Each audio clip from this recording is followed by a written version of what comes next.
Welcome to Manufacturing Talks with Jim Vinosky. Industry has a million cool stories, and Jim talks to the movers and shakers who are making them happen. Let's dive in.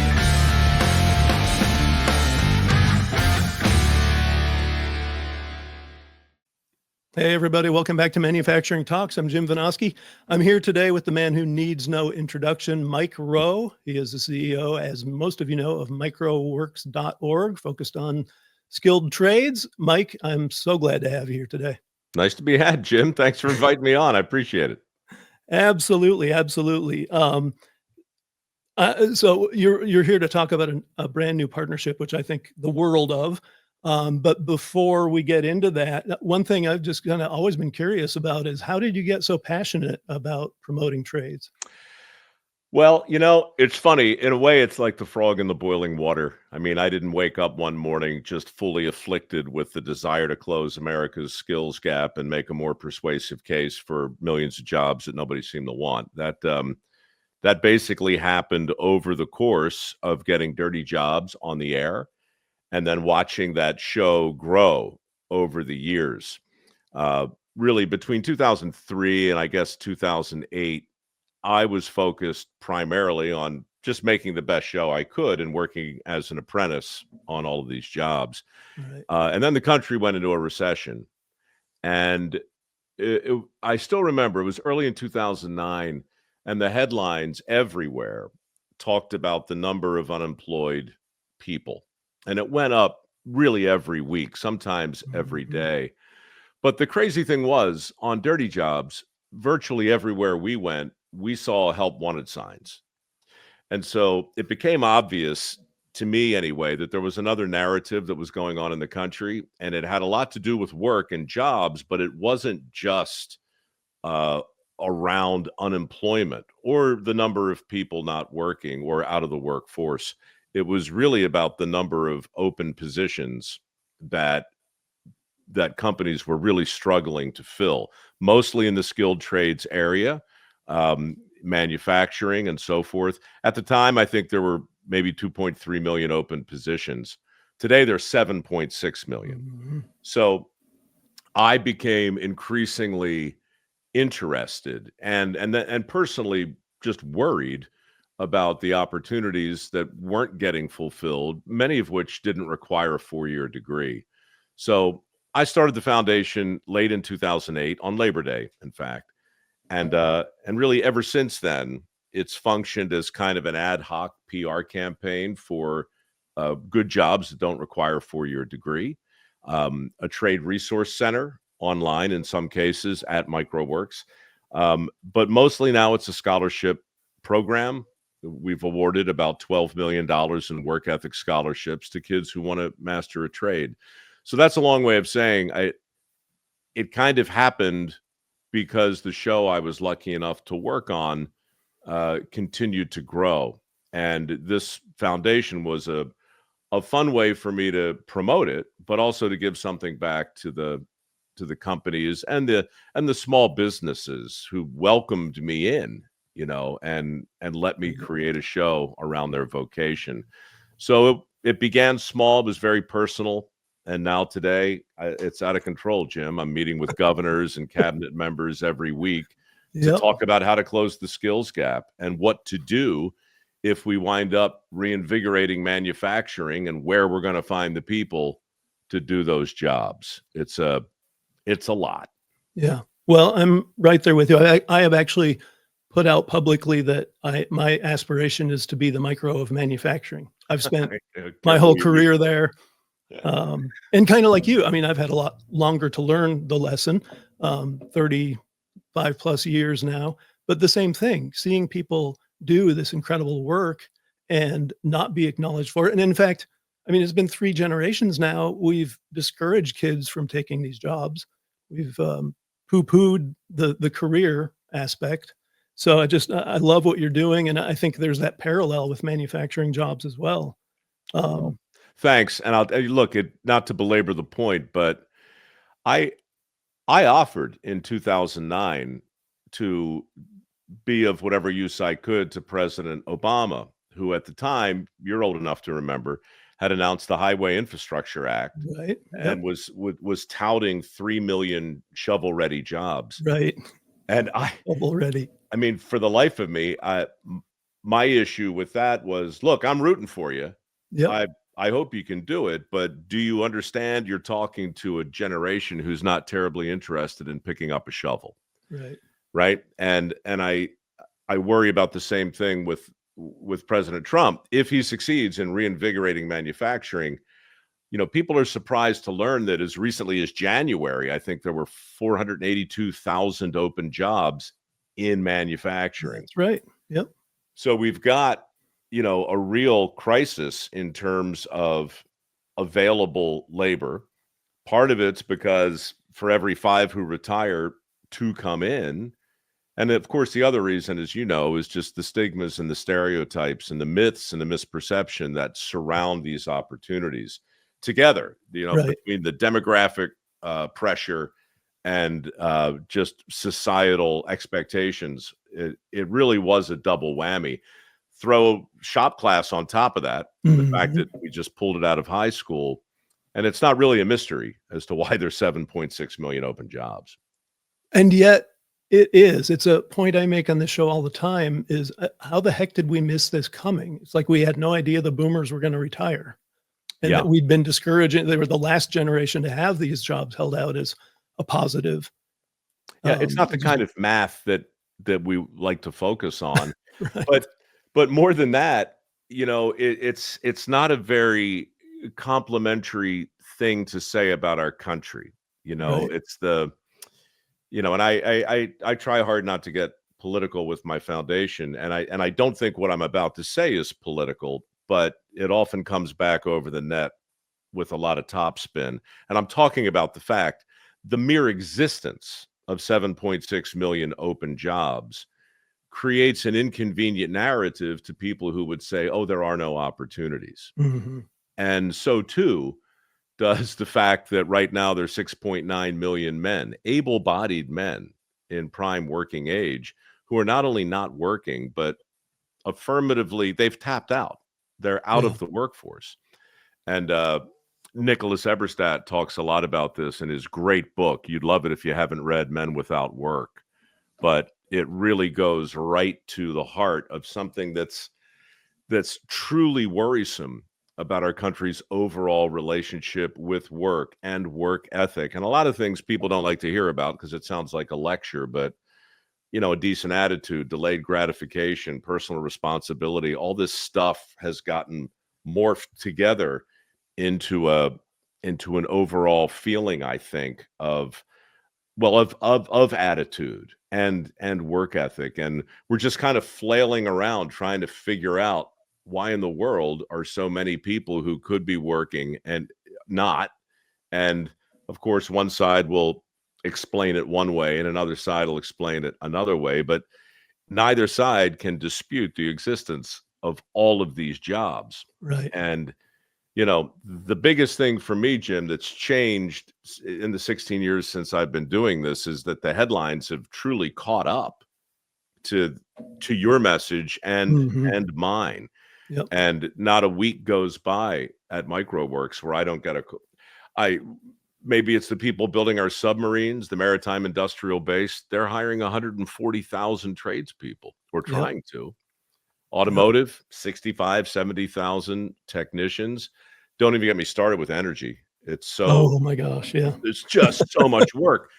Yeah. And they all ask the same question. They say, Mike, where are the tradesmen? We're looking everywhere. Do you know where they are? And I say, yeah, I know where they are. They're in the 8th grade. Yes. You're very much preaching to the choir on the workforce participation thing. I've made that very point on I have a Substack about manufacturing talks as well, and been very, very forward about that reality and the need to do something about it. But so you're right. They're in the 8th grade. The best time to plant the tree would have been 20 years ago, but the second best is today. So that's what I love about what you're doing. And now you've got a new partnership with PureTalk. So let's dive into that. Well, it really started years ago. I don't. I, I mean, I've made my living in TV, and I've made my living speaking on behalf of some of the biggest brands in the world, and I'm super privileged for that. Ford, Caterpillar. I've worked with most of them, but it occurred to me maybe 12 years ago that so much of what I'm trying to do with the foundation is so adjacent to what these companies do day in and day out and their reliance on skilled labor. Right. So I've had lots of partners over the years that I've worked with around this issue. PureTalk was a bit of a surprise because you don't think of a wireless company as a skilled labor play. Right. But I do this podcast, and like most podcasts, it's called The Way I Heard It. And we have all kinds of advertisers who like to come. And I'm increasingly focused on only working with companies who make something in America, because I'm passionate about that, or who share my belief that closing the skills gap has become a matter of national security. And Mhm. just through weird circumstances, these guys at PureTalk, they were advertising on my podcast, and I was in Georgia uh, almost a year ago, and decided to drop in on them, just to say hi and introduce myself. And Yep. I met the owner of the company, and I saw the fact that they've got this great campus down in Covington, and Yeah. everybody, all of their customer service is done in this country, which I loved. And they gave me the nickel tour, and when I left, I said, "Look, if there's anything I can ever do with you guys beyond this podcast relationship, let me know." Well, like a week later, the owner made a very generous donation to my foundation, and I loved that, Yeah. obviously. And then I looked closer, and what they're doing with our veterans, America's Warrior Partnership, is an incredible foundation, and they're super supportive of that. I just like them, Jim. And then Yeah. they introduced me to this guy called Clint Romeshay, who was awarded a Medal of Honor for Oh, his wow. actions in Afghanistan years ago. I wound up reading his book, had him on my podcast. And so, long story short, like everything else that happens to me, I kind of Forrest Gump my way into it. And then I just decided, look, I want to do business with companies who actually stand for something and share my view of the world. And so that was all there was to it. Yep. I'm as addicted to this thing as you are. I'm sitting here holding up my phone, and I might as well uh, rely on a company who I like to give me the service I need. So that's Yep. why I'm in it. I'm going to do a little aside here because you talk about your progression, and I have to say, I studied up on your bio. I knew a good bit about it beforehand, but wanted to know more details before we chatted. And I mean this with the utmost adulation. It reads your bio like it was written by Douglas Adams. Oh, well, thank you. I mean, if you're referring to the universe guy and the Yes, mystery of, that's the like, guy. People the, box, right? the Yeah. Bizarro stuff. Yeah. Yes. Yeah. Well, those books made a huge impression on me. I hope I didn't take anything from Mr. Adams in an untoward way, but thank you. I'll take it. Well, yeah. I mean, you're an Eagle Scout, which I greatly respect. I wasn't a Scout myself, but I have one Eagle Scout son and another who's about to do his project in a couple of weeks. Nice. And then you were an opera singer. Well, that's like saying, I went skiing once. I don't know that it makes me a Got skier, it. but no, look, But the entertainment world is fraught, and it's filled with many stage doors. There are lots of ways in, and for me, it was easier to just kind of fake my way into the Baltimore Opera than it was to get a role on a sitcom or some movie. But yeah, I did wind up staying. The music was better than I thought, and I just had so much fun in a completely different kind of world. I stayed in the opera, I think, for 7 or 8 years. well, and also having fun. I caught a few of your clips from your QVC days before they fired you. Clearly Yep. having fun there. Well, And I you was got I go was ahead. fired Sorry. 3 times.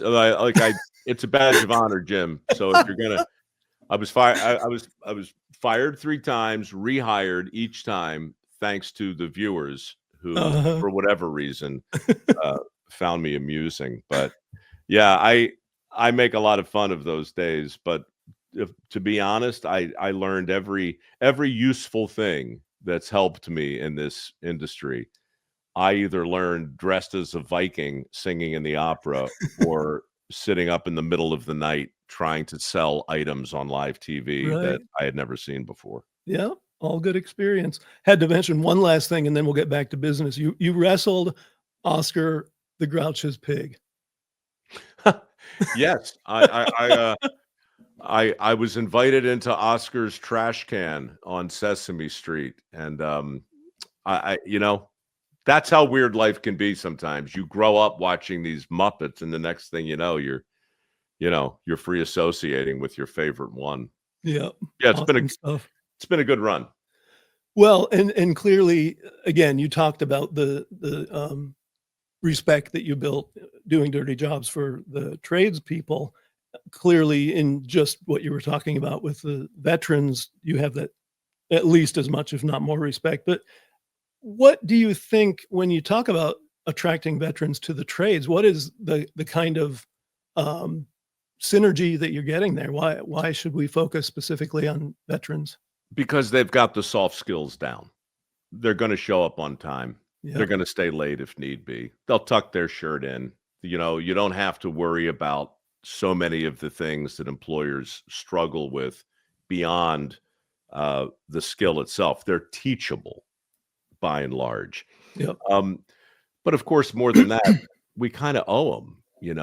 I mean, if there's a there ought to be a vet-friendly on-ramp into every business as far as I'm concerned, but especially the skilled trades.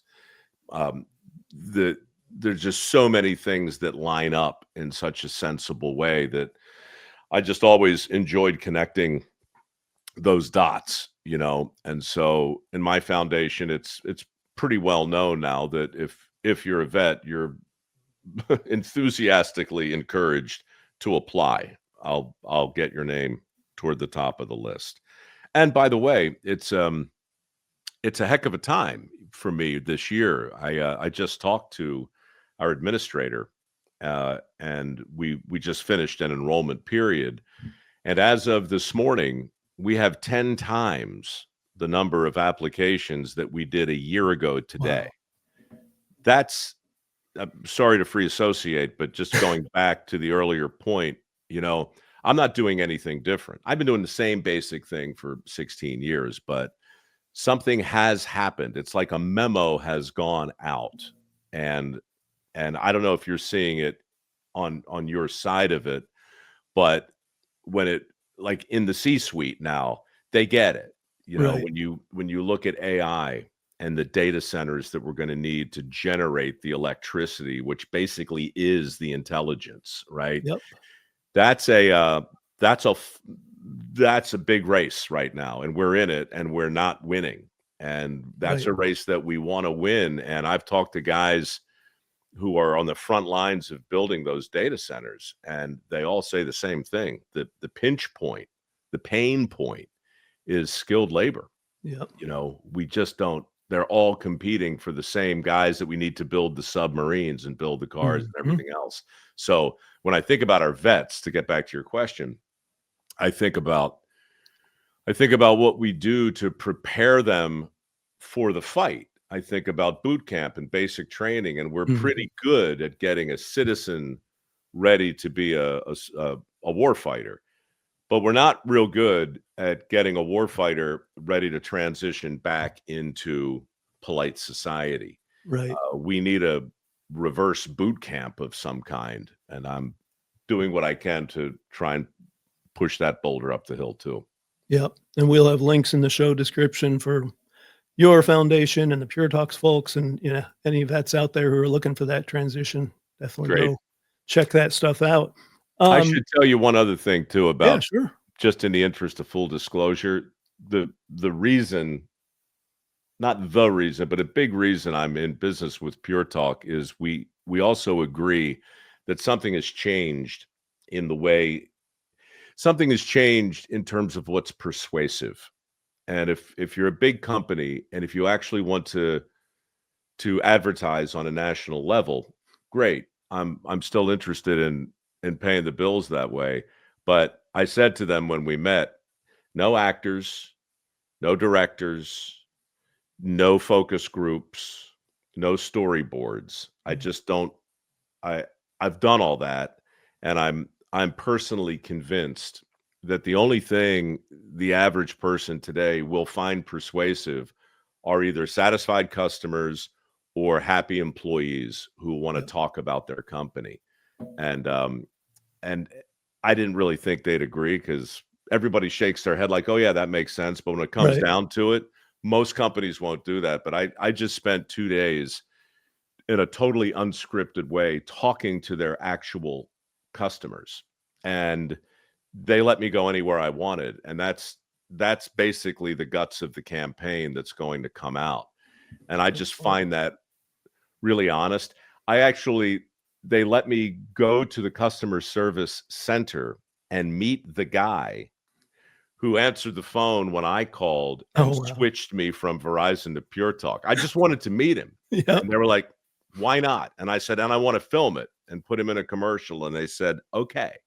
So that's the kind of partner that is fun to have. You know, you're Yeah. like-minded, you care about the same things, and creatively they give you enough leeway, you know, to just not make another typical commercial, Right. which is important to me. Yeah, and you made reference to whether I was seeing something similar in my world, and very much so. First of all, I've said that we're in a moment I've not seen in my 35 plus year career in manufacturing, where the stars are aligned, that we're serious and we do want to reestablish what we've lost of our manufacturing base. So that's huge. The other thing too, as you were talking, I'm just thinking about some of the favorite companies I've written about for Forbes, and I'm actually writing a book that's covering 21 of them, my favorite American manufacturers, and every last one of them has that same kind of genuine community focus that you're talking about. Look, I just think part of what we have to do to elevate the trades and reinvigorate the trades, not just for Gen Z, but for their parents, they have to Yep. buy into it as well.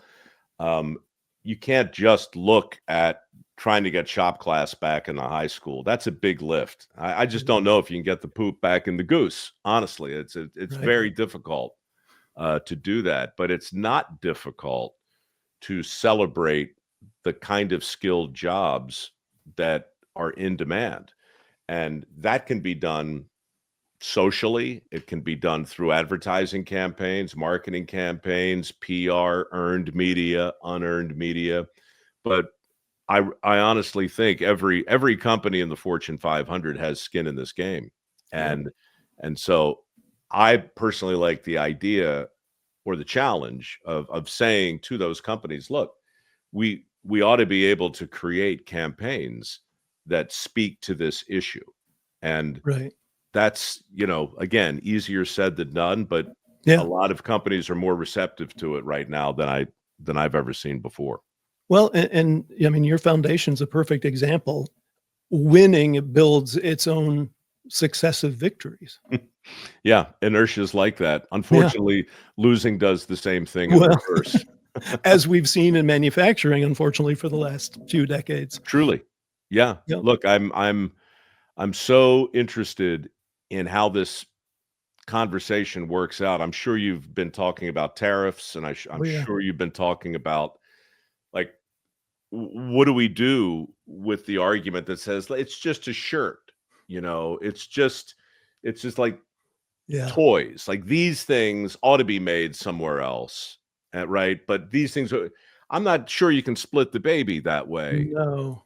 I mean, it just feels to me that like I just interviewed a guy who is trying to trying to blow the whistle on the organ harvesting trade Oh, that's yeah. been happening in China for decades. It's a Yep. $9 billion business. People are scheduling heart transplants. Y- You're not supposed to be able to do that, you know? No. And I just find it amazing how deep we're willing to put our head in the sand when it comes to framing this conversation, you Yeah. know? And it just seems to me we'd be better off if we could make every single thing we need. Not that we have to, but if we're able to do it, at least we'd be negotiating from a position of strength. Yeah. Yep. And there's an arrogance to that attitude that these jobs aren't worthy of America. I mean, I had one guy comment on my Substack about how he had been to a garment factory and it wasn't the most inspiring place to work. Well, yeah, maybe not for you, a New Yorker sitting behind a desk, but the guy who had that job that went away back in the 90s because we made some stupid policy decisions, he thought it was a pretty valuable place to work. Well, you know, I was on, you're familiar with Theo Vaughn? Mm-mm. Theo Vaughn has, aside from Joe Rogan, he's certainly in the top 5 podcasts in the country. Okay. What's interesting is his demographic is much younger. You know, he's a comedian and he talks to 10 million people every day, many of whom are in their 20s. And we started talking about a company called American Giant who Mhm. makes sweatshirts and Yep. t-shirts and you know and that just like PureTalk, they began as an advertiser on my podcast, and Theo happened to be wearing an American Giant sweatshirt. Oh, wow. And so he was asking me about this same thing, my take on it. And I told him, I said, look, I know the CEO over there. His name's Bayard Winthrop. And it's very inspiring to hear him talk about the pride that goes on in places like Middlesex and Gaffney and these towns down in South Right. Carolina. Yep. And that sweatshirt he was wearing was deemed the greatest hoodie ever made by Slate Magazine about 10 Wow. years ago. And Yep. so I said, look, that sweatshirt has a story. It was made from cotton, spun and grown 5 miles from the factory where it was Right. assembled and where the yarn was dyed. And, you know, when you talk about, like, when I hear people dismiss those jobs like that, what I want to do is not just show them the factory, but really take them through the supply chain and show them every step of what's going on and the dozens of different jobs that exist, you know. And yeah, it's the same thing with the knife company that I work with up in Montana, Montana Knife Company. Yep. They care deeply about this, and their growth has been organic, and it's not just it's not just a talking point. Right. And so, yeah, all of that stuff I think is terribly important, you know, and we ignore it at our peril. Agreed. I've got one more sidebar before we wrap up. I wanted to talk about rucking. You sadist. Are you a devotee?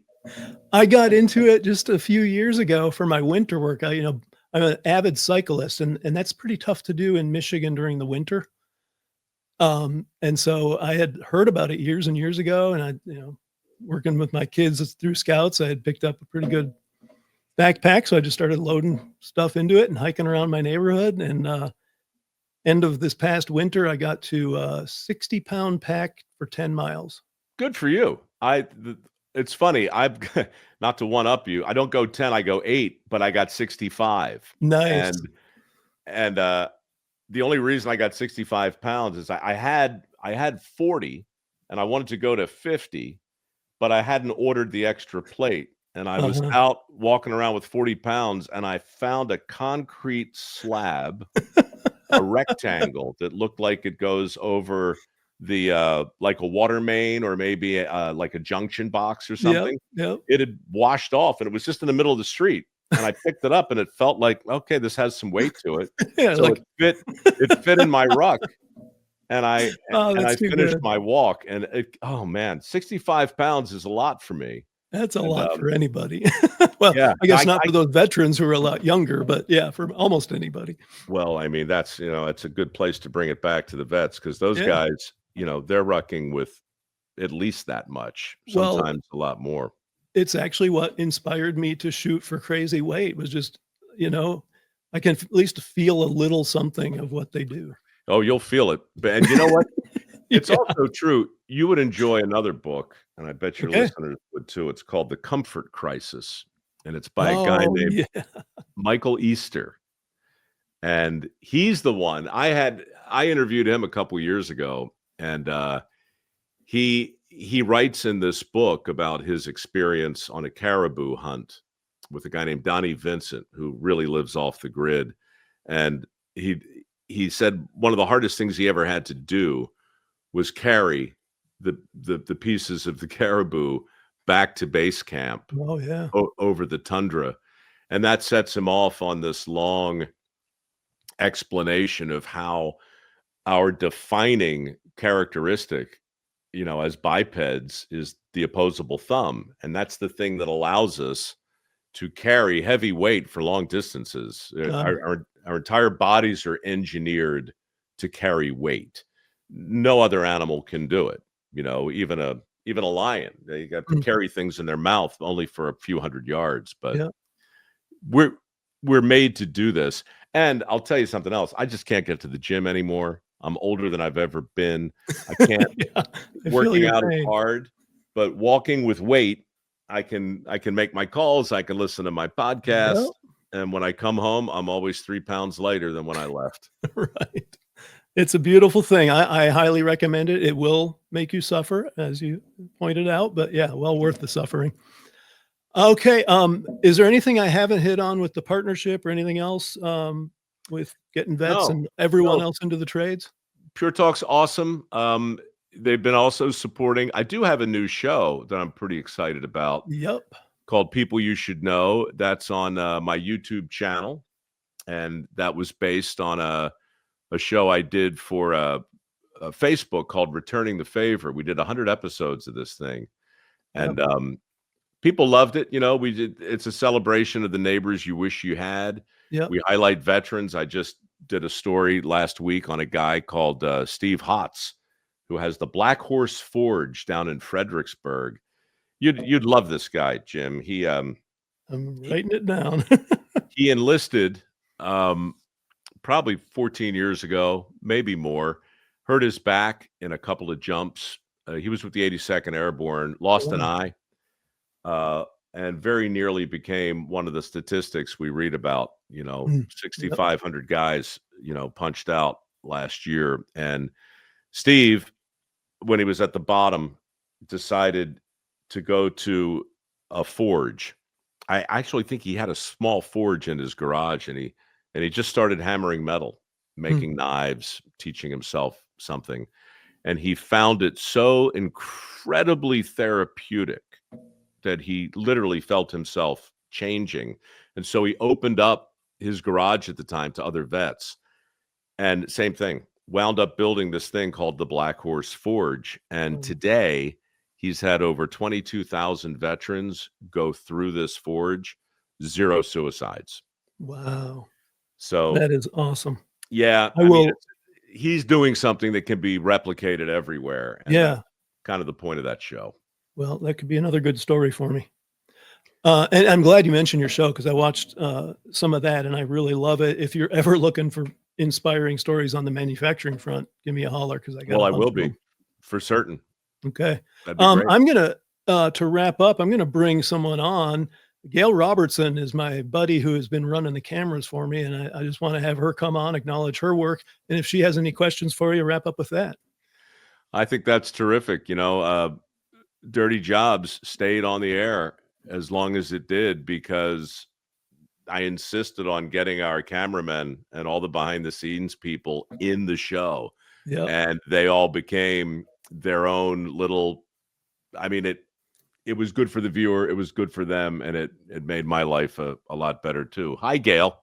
Hello. Well, I thoroughly enjoyed this because I've had a few different careers starting in media and then most recently have worked in marketing in the world of mold making. I'm also a Theo Vaughn fan and a Joe Rogan fan. So those are usually, I often talk about those two shows because that eliminates when I mention that to people. Usually I can tell right away by body language. Well, it's a very different world we find ourselves in now. Yeah. I've done Joe's show and I've done Theo's a couple times. And, between the two of them, every single day, they reach more people than every news channel combined Yeah. every day without Yeah. exception. And so, as we talk about these big issues, I just think, I'm not saying anything you probably haven't heard before, but man, it is just increasingly imperative to understand where the eyeballs and the eardrums are. They're Yes. not watching TV. They're That's right. looking at screens like this. That's right. And as someone who has come out of the media world, believe me, I see that. And the reason I'm a recovering journalist is for that reason, because people ask me, I actually thought someone thought it was trauma. I said, well, it is now. Wow. So, okay, I'm going to go back because I've listened to a lot of Joe Rogan's. I'm going to have to, I wonder whether I'll have to go back and listen. So now I feel like I know Joe too now that I know you, Mike. Well, I mean, that's the other thing why he's as successful as he is. If you feel like you know him, Yes. it's because you do. Yeah. He is as opposed to second takes as me. Yep. And I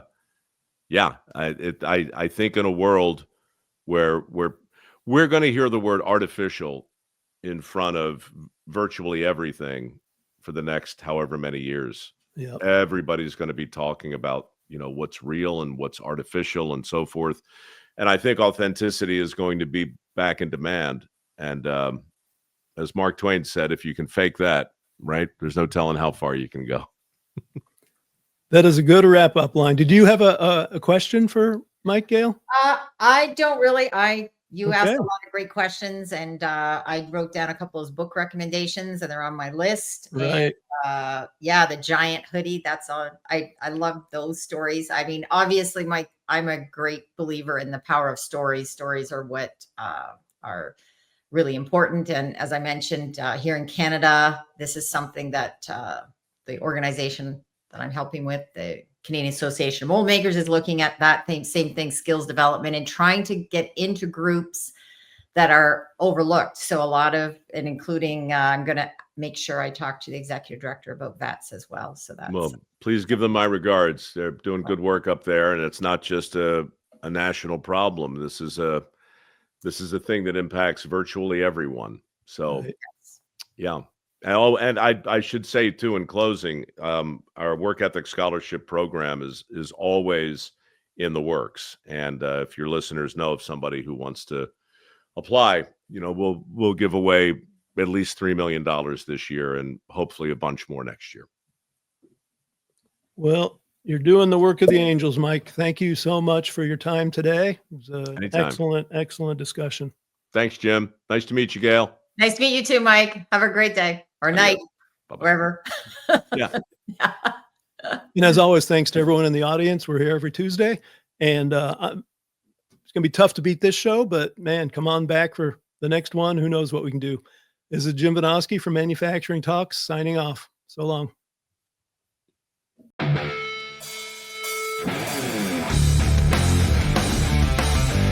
Thanks for tuning in to Manufacturing Talks with Jim Vinosky. Watch for new episodes dropping every Tuesday. And don't forget to like, share, comment, and subscribe.